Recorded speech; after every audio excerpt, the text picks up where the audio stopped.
the predictions today? Today the predictions are probably the same as they were last time in this building. Which was what? Which was it's either going to make a lot of power or it's going to end up on the floor. So we're just going to have to wait and see which way it goes. So what's changed since last time we were here? Because you destroyed the last motor, this one's a completely different one. We're lucky enough to have a block that Bruce had machined, so ready to be built. So now it's got a different crank, different rods, different pistons, different cams, different valve springs, different valves, completely different. Same turbo, so just trying to make it a bit stronger than it would be. Do you think it should make more power than last one? Oh, if it stays together, it should. As long as I made sure I tightened all the bolts and put Loctite where I should have, it should be alright. If not, I quit. How much boost are we predicting today? I'd like to see 40 something.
Premium? That's the best thing you can buy at the servo.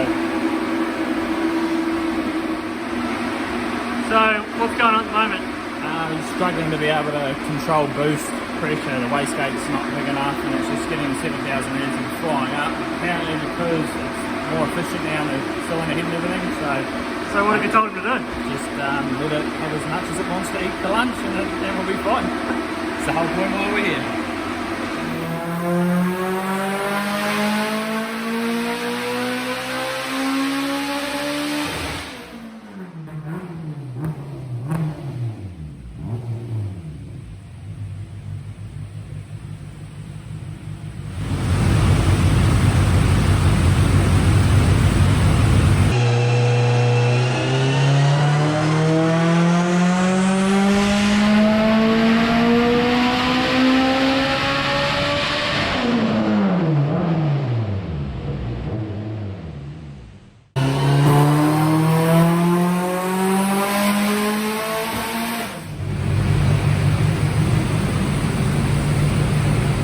So far I think we've done 850 horsepower. We're definitely setting the boost a bit higher than we usually would. We're about 37 pound, but we'll see. We're having a bit of ignition misfire stuff, so we've knocked the plug gap down. We might be at the limit of these LS cores from what the tuner's saying. Could be a bit of heat soak, we'll see what happens.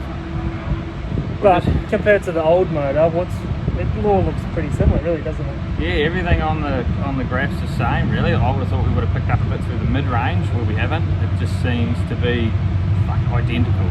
Pretty much identical, even with the cams and the other bits and pieces. So it might be stronger. Strength is something that doesn't show on the dyno, but we're only going 8.9 at the moment, so we might do one hit to 9.3, 9.4, 9.5 maybe. It should be able to handle that and go from there. Sweet.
so she's done.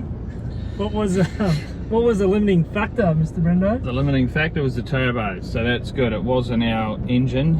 I was a little bit worried before we rocked up today that could have been the limiting factor, but it ended up being the turbo. So all the new fuel system, well done to the Alexa fuel pump, the little 700 litre fuel pump, 920 horsepower. Yep. And no sign of flattening off in fuel pressure the whole way through, and that's running, got up to 42 pounds of boost, which means that was making 86 pounds of fuel pressure. So awesome pump, 13 amp draw, that's the way to go. So what's the next step? Next step now, tomorrow it's going to be a long morning. We're going to put drive shafts back in the car. We've got to tune all the nitrous back into it. We've had all that disconnected and out of the car for this, so we've got a little bit to do. Probably drain the oil is probably going to be a smart idea. We had a small oil leak, nothing major, it's just a small one out of the rocker cover which left a couple of drips every couple of hours, so I'll tidy that up throughout the week. That's not a worry for tomorrow, but apart from that... But there is more fuel in the tank. Bit of spray, we're going to see 4 digits. Yeah, that's right. I think at the moment we've got a 70 horsepower spray, so if we decided to give it that, we're nearly at that 1000 horsepower level. But it's not about horsepower, it's about how we get it down, and once we get consistent, we'll just keep throwing more nitrous at it now. We know the engine, and we know the gearbox is good to handle what it should take. So we'll see how our little CRV diff holds up. That's going to be the only thing that's a little bit iffy, but a lot of guys are running it and they're doing harder things on it than we are, so we'll just give it a nudge. And the other big thing we probably haven't mentioned is the gear ratio now.